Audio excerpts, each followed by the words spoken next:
ഇന്നിപ്പോ നോമ്പിന്റെ മുന്നുള്ള അവസാനത്തെ ഫ്രൈഡേ ആട്ടോ. ഇന്ന് ലീവ് ആയതുകൊണ്ട് നോമ്പിനേക്കുള്ള എല്ലാ പണികളും ഇന്ന് തീർക്കണം. അല്ലെങ്കിൽ പിന്നെ നോമ്പിന്റെ മുന്നായിട്ട് അതിനുള്ള സമയം കിട്ടൂല. അതുകൊണ്ട് രാവിലത്തെ ചായ വലിയ രീതിയിൽ ഉണ്ടാക്കാനുള്ള സമയവും ഇല്ല. അങ്ങനെ വേഗം ഒരു കട്ടൻ ചായ ഉണ്ടാക്കി, ഒരു കേക്കും ഒരു പഴവും ഉണ്ടായിരുന്നു. അങ്ങനെ അത് കൂട്ടി ചായ കുടിച്ച് ആദ്യത്തെ പരിപാടി കിച്ചൺ മൊത്തമായിട്ടൊന്ന് ക്ലീൻ ചെയ്യാന്നുള്ളതാണ്. എന്നിട്ട് അടുപ്പിന്റെ സൈഡിലുള്ള ചുമരുമേൽ മൊത്തമായിട്ട് ലിക്വിഡ് ഒഴിച്ച് ഫുഡ് ഉണ്ടാക്കുമ്പോൾ ആവി തട്ടി ചുമര് മൊത്തമായിട്ട് വൃത്തിയേടായി പോയിക്കിന്. എന്നെ കൊണ്ട് പറ്റും പോലെ ചുമര് നല്ലോണം ഒരച്ച് വൃത്തിയാക്കി എടുത്ത് അടുപ്പുമേലെ സ്റ്റീൽ മേലെ കുറച്ചൊക്കെ കറ പിടിച്ചതുണ്ടായിരുന്നു. അത് ലിക്വിഡ് വെച്ച് നല്ലോണം ഒരച്ച് ക്ലിയർ ആക്കി എടുത്ത് എന്നിട്ട് അടുപ്പ് മൊത്തമായിട്ട് തുടച്ച് റെഡിയാക്കി വെച്ച് എന്നിട്ട് തട്ടുമെന്ന് അടുപ്പടുത്ത് നിലത്തേക്ക് മാറ്റി വെച്ച് പിന്നെ ആ തട്ട് നല്ലോണം ഒരച്ച് കേകി തുടച്ച് റെഡിയാക്കി എടുത്ത് അങ്ങനെ ചെറിയൊരു ഭാഗം ക്ലീൻ ആക്കി കഴിഞ്ഞ് എന്നിട്ട് അടുപ്പടുത്ത് തട്ടുമേലേക്ക് വെച്ചിട്ട് അതിന്റെ സാധനങ്ങളൊക്കെ ഫിറ്റ് ചെയ്ത് അടുത്തത് മിക്സി നല്ലോണം ഒന്ന് തുടച്ച് ക്ലീൻ ആക്കി മാറ്റി വെച്ച് എന്നോട് എല്ലാവരും ചോദിക്കട്ടോ അങ്ങനെ ഒറ്റക്ക് ഫുഡൊക്കെ ഉണ്ടാക്കി അടുക്കളൊക്കെ ക്ലീൻ ചെയ്യുമ്പോൾ മടുപ്പ് തോന്നല്ലേന്ന്. നാട് വിട്ട് ഇവിടെ വന്ന് കഷ്ടപ്പെട്ട് കുടുംബത്തിനെ നോക്കാനുള്ള ഒരു മനസ്സുണ്ടെങ്കിൽ പിന്നെ അവനവൻ ഇഷ്ടപ്പെട്ട ഫുഡ് ഉണ്ടാക്കി കഴിക്കാനും അത് വൃത്തിയാക്കി വെക്കാനും എന്തിനാ മടി കാണിക്കുന്നത്. അങ്ങനെ ആ ഭാഗത്തുള്ള തട്ടും ചുമരും ഒക്കെ ഒന്ന് തുടച്ച് വൃത്തിയാക്കി എടുത്ത്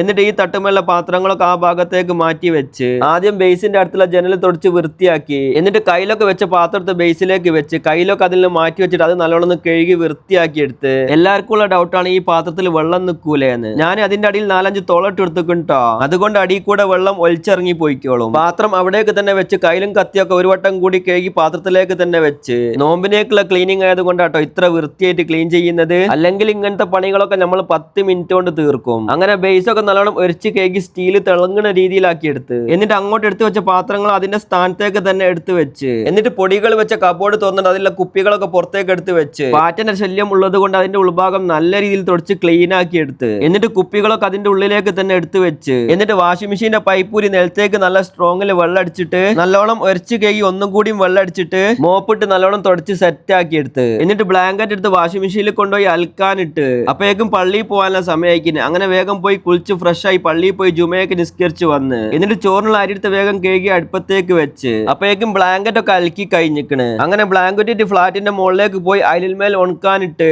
ഇവിടെ ആകുമ്പോ ഇത് പെട്ടെന്ന് ഉണങ്ങി കിട്ടും. അങ്ങനെ തിരിച്ച് റൂമിലേക്ക് വന്ന് ചോറിന് എന്തെങ്കിലും ഒരു കൂട്ടാൻ ഉണ്ടാക്കണല്ലോ. എന്നാ പിന്നെ സിമ്പിൾ ആയിട്ട് ഉണ്ടാക്കാൻ പറ്റിയ വൈഫിന്റെ ഫേവറേറ്റ് ഒരു സാധനം ഉണ്ട്. അങ്ങനെ ചെറിയുള്ളിയും വെളുത്തുള്ളിയും കഴുകി മിക്സിയുടെ ജാറിലേക്ക് ഇട്ട് അതിലേക്ക് കുറച്ച് തേങ്ങ ഇട്ട് എടുത്ത് അതിലേക്ക് കുറച്ച് മുളക് പൊടിയും പാകത്തിലുള്ള ഉപ്പൂട്ട് വെള്ളം ചേർക്കാണ്ട് ചമ്മന്തിയാക്കി എടുത്ത് എന്നിട്ട് ചട്ടി അടുപ്പത്ത് വെച്ച് അതിലേക്ക് കുറച്ച് വെളിച്ചെണ്ണ ഒഴിച്ച് കടുക് പൊട്ടിച്ച് പച്ചമുളകും കറിവേപ്പിലയും ഇട്ട് ഒന്ന് ഇളക്കി കൊടുത്തിട്ട് റെഡിയാക്കി വെച്ച ചെമ്മന്തിയും അതിലേക്ക് ഇട്ട് തീ കുറച്ച് വെച്ചിട്ട് ഒരു 2-3 മിനിറ്റ് അങ്ങനെ ഇളക്കി കൊടുത്താൽ നമ്മളെ സ്പെഷ്യൽ ചെമ്മന്തിയും റെഡി. ഇന്നലെ വെച്ച കുറച്ച് മീൻകറിയും ബാക്കി ഉണ്ടായിരുന്നു. അത് അടുപ്പത്ത് വെച്ച് ഒന്ന് ചൂടാക്കി എടുത്ത് രാവിലെ കാര്യമായിട്ടൊന്നും കഴിക്കാത്തത് കൊണ്ട് നല്ല വിശപ്പുണ്ടായിരുന്നു. അങ്ങനെ ചെമ്മന്തി മീൻകറിയും കൂട്ടി ചോറൊക്കെ തിന്നിട്ടോ. പിന്നെ വീഡിയോ ഇഷ്ടപ്പെട്ടാൽ ഒരു ലൈക്കും ഷെയറും ചെയ്യാൻ മറക്കല്ലേ.